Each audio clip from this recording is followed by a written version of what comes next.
when somebody submits that form's radio button selection for retirement, I'm going to take the retirement optimization path, and you probably see where this is going. For wealth,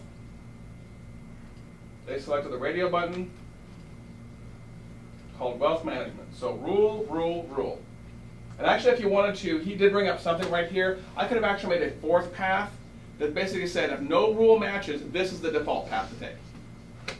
Because maybe they just want to contact her because they want to take her out to lunch and they have no idea what they want.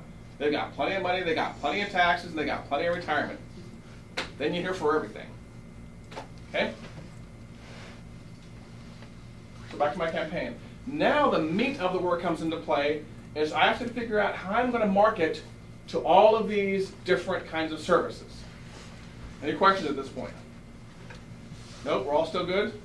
Are they allowed to pick more than one of those options on that form? Being that that was a radio button, typically on a web form, when you have a group of radio buttons, the answer is no. It's exclusive. However, we could make it so maybe they were like checkboxes, and they could maybe pick like, I need wealth, or wealth and taxes, or I need all of the above. That's the way I would do that. If somebody wanted to multi-select, or they had an option of like, I don't know, maybe we just put some more radio button options in there. I prefer radio buttons personally because it forces someone to make a single choice versus no choice versus all choices. One of the worst things I hate on Facebook is when you're applying to events and you have the maybe, giving somebody that gray area. I might go to your thing, I might not go to your thing. Does Meetup have that, or is Meetup yes or no? Yes or no. Yeah, yes or no. You're going to be here, but you're not going to be here. You're in my web form, you want this, or you don't want this. If you don't want this, go over to Disney.com. So now we can dive into something like tax marketing, and we can start drawing up the detail of our tax marketing program. We can do really cool stuff in here, like we can send that person the voice we were talking about, interface to some kind of VoIP system where we call them and send them something. I'm going to make this one really easy. I want to send them a bunch of faxes. Send them a bunch of faxes? There you go. Nobody will be expecting it. That's the thing. Nobody will be expecting it. I had a banker insisting on faxes the other day. So send them like something that's like 50 pixels by 50 pixels, black and white. Get your offshore retirement plan right here. Look what kind of faxes I would get right there. I'm going to make this one pretty easy, and because, like I said, I could sit here and do this for 5 hours. Typically in Infusionsoft, when you a lot of their stuff is email-based marketing. So typically what you're doing with email, and you would do this in the real world also, except for we can automate all this stuff, is you're communicating with somebody either via phone or via email on a regular basis, trying to feel them out a little bit and get them to take some kind of action so you can gauge their interest, or you can gauge the fact that they have no kind of interest also. But also what you can do with this is you can basically take somebody from being a cold lead to a warm lead. All of us hate going into the old way of like retail stores and somebody bum rushes you at the door and they're like, what do you want to buy? What do you want to buy? I get commission for this, right? But the salesman who kind of warms you up and walks you through the process and lets you take things at your own pace, that's the kind of person you will hopefully eventually want to buy from. And so we're going to make a very easy flow chart here. We're basically going to email somebody over like a week's time and convince them to take an action to indicate they want to take the relationship further. All I'm doing, notice, by the way, is the way you should be doing sales in the real world. When someone sends you, when someone brings you a business card, you don't call them up the next day and say, hey, buy something. You have to build up that relationship. Has anyone ever read the book, The Referral Engine by John Jantz? Yeah? Beautiful book. And there's one sentence out of that book which I absolutely love. It talks about the sales process from beginning to end. And I think there's like 7 words. It's like know, like, trust, try, buy, repeat, refer. That's what your sales process is. Know, like, trust, try, buy, repeat, refer. Okay? And we're in the beginning of that here with Infusionsoft. So as soon as the person signs up to my form or I get their business card and I go home, I'm going to send them an email. And then I'm going to maybe wait a few days in case they haven't done anything. Then I'm going to send them another email. Wait a few days. Now fax. Yeah. Fax them 10 times. Check your email. Exactly.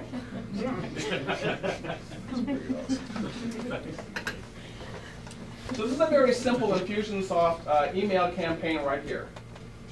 We're basically going to email them 3 times, but in my email, I'm going to design my emails to force them to take some kind of action indicating their interest. Click here to learn more about my services. Click here to make an appointment. That's a big one for me. I use schedule once for people to go to my calendar and make appointments, and so in all of my marketing emails, I say click here to make an appointment with me, and what I can do is I can measure that click, because if somebody wants to make an appointment with me, I'm sorry for those of you that are behind the bar there, if somebody clicks on the link that they want to make an appointment with me, that's a higher level of interest than just a tire kicker. Not much, but a little bit. And I want to know that and I want to measure that. So what I can do here now is I can come into, first of all, I'm going to come into each one of my timers, and you can control the number of days, weekdays, weekends, when do you send the emails, okay? I like going through and setting up all those really quick first. I'm going to use the defaults, which are 3 days. Man, look at that. It's 8 o'clock already. Man, time flies when you're talking a lot of hot air, let me tell you. So I'm going to email them right away, wait 3 days, email them right away if I can, wait 3 days, email them again, and then 3 days. And hopefully, again, someplace in here I convince them that, you know what, I want you to do something to indicate your interest. Here's my first one, my welcome email. Welcome. Simple text editor. Hey, great to meet you. My advice for email marketing, something I've learned through trial and error. Whenever you write marketing emails, even in marketing automation software, write it like you're talking to the person, or write it like you are personally composing that email to that person. Way too often we get kind of rigid in our marketing emails, our marketing communication. We want to cut it within the lines, and we want to do it a specific way. But if you write your emails like you're talking to the person, or like you are personally composing an email to every single person, they will be accepted a lot better, and people won't know the difference. All the time, people reply to my Infusionsoft emails like, Patrick, thanks for sending that to me. That was a very well-composed email, and I appreciate you sending it to me this morning. But it was part of my automation right here. Okay? I just try to write my emails like I'm talking to the person. I don't try to be rigid. I don't throw in too much marketing speak. I don't put fancy borders around my emails. My emails are black and white because aren't most emails black and white? Yeah. I mean, here's my email signature down here at the bottom. I think it says something like your friend in success, which is how I sign my real emails. So my emails look like they come from me. Now, there's the whole standard email unsubscribe stuff at the bottom. Because somebody did sign up for your email list, you have to have the standard canned spam act stuff down here at the bottom. But a lot of times people don't even see that, and they just think I personally wrote the email to them on that day, at that time. So that's my advice for you when it comes to writing up your marketing emails. Make it seem very personable. A lot of times I will erase the first name right here because very rarely do I start my emails with first name. I already know who I'm emailing. I'm going to say, hey, thanks for meeting you last night. Here is this is which one? This is the tax one? Is it? Okay, thank you. Here is some more info about my tax services. A, B, C. If you'd like, I guess you guys can see my words. I don't have to dictate myself, do I? If you'd like to make an appointment, click here to take a look at my schedule. What did you say you use, schedule once? I like schedule once, yeah. Schedule once ties into my Google Calendar, and you can instantly see what I have available and what I don't have available. There's a free version. I pay for the $5 a month version. And if you ever want an appointment with Patrick, by the way, my schedule once link is like meetme.so/Patrick Almond. And you can look at my calendar, and it's real time. It's pretty cool stuff. If you'd like to make an appointment, click here, take a look. at my schedule, I'll check in a few days to see where we stand. Okay, I'm doing this standing up here, so my marketing email will probably be have a little bit more information, and probably give them a little bit more tax information. But again, I'm just kind of doing this off the cuff right here. The really cool stuff right here is I can now, like any email builder, I can highlight stuff and say, you know what, I want this to go over to my Schedule 1 slate, right? I have to know mine by heart. So if they click on that, it's going to take them over to my, Patrick being Aaron tonight, right, over to Patrick's calendar, and they can make an appointment with me, okay? That's the first email right there. And as I'm making up my marketing campaign, I would go through and do that with all of the emails, okay? I'm going to really quickly get through all these because we are... Would you tag me like the... Shh. Mr. Rabble-Rouser here knows what's going on ahead of time. He's going to give away my mojo. So we're just going to call this one really quick, email to... not too far, excuse me. And...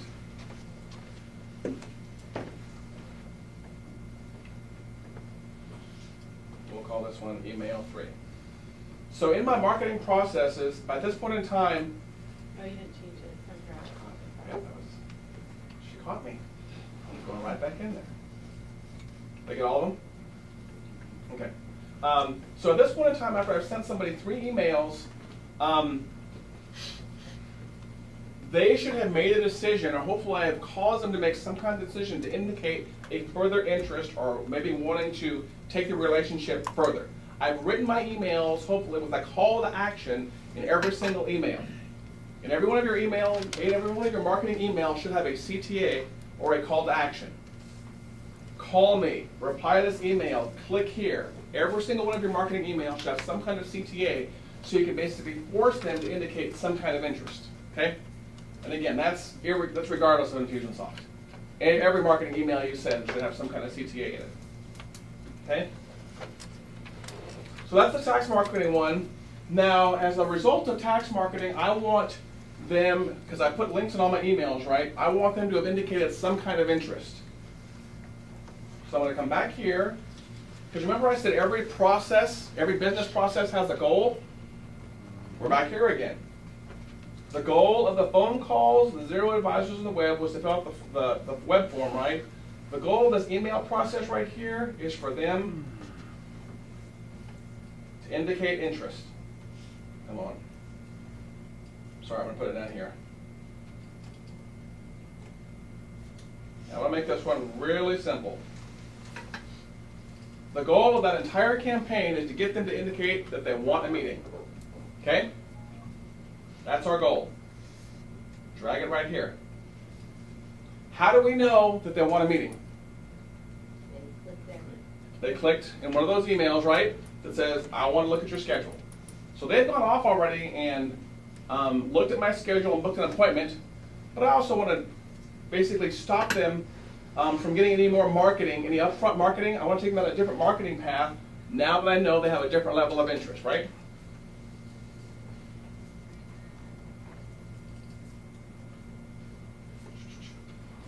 What you do on a goal that says indicate interest, you can basically have it go through all of those emails in that campaign, and you can say, I have achieved this goal when this person clicked on this thing. Does that make sense? Okay? Mm-hmm. Remember, on all of my emails, I'm putting in calls to action. Click here to look at my pricing. Click here to make an appointment. Click here to come visit the office. Click here to go out to coffee with me. I'm constantly pushing people. There's a school of thought that you don't want to be too pushy in sales because you're going to run people off. But I'm in sales to make a profit. I'm in sales to generate revenue. And I'll try to come up with these kind words to say this. Make a decision or leave me alone. There's a more vulgar way that I was taught when I was younger. You know what I'm talking about? Still works. It does it? I won't say it because there's plenty of ladies and gentlemen in the room, but that's my goal in business. And I don't want it to sound too harsh, but you know what?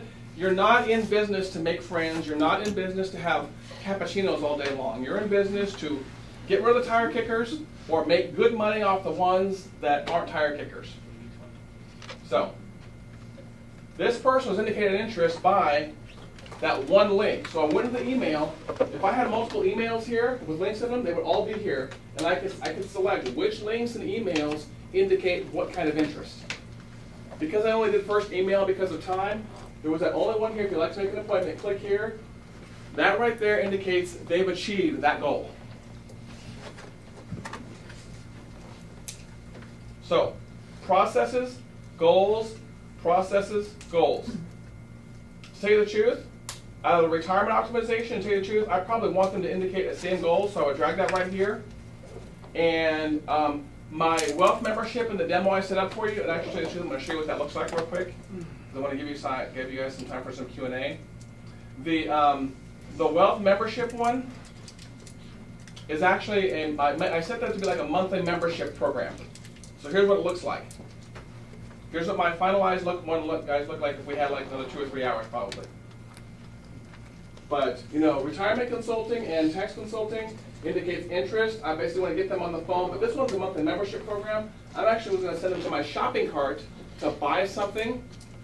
And then after they get in my shopping cart and they've bought something, I was going to send them on a different marketing path, possibly for an upsell, or possibly to basically, Infusionsoft talks a lot of membership systems, and you can make Infusionsoft go over and create like an account in a membership system for someone so they get access to like your library of 200 tax videos. Beautiful stuff. I mean, we're talking marketing automation. We're just talking, this stuff is like another employee that lives and breathes in your company 24 hours a day that's doing all this stuff for you. Gathering information, sorting people, filtering people, kicking the tire kickers to the curb, and getting the high interest people on the phone with you, closing business. Does it have its own membership service, a basic version of that? It has a tool called Customer Hub. They bought Customer Hub a while back.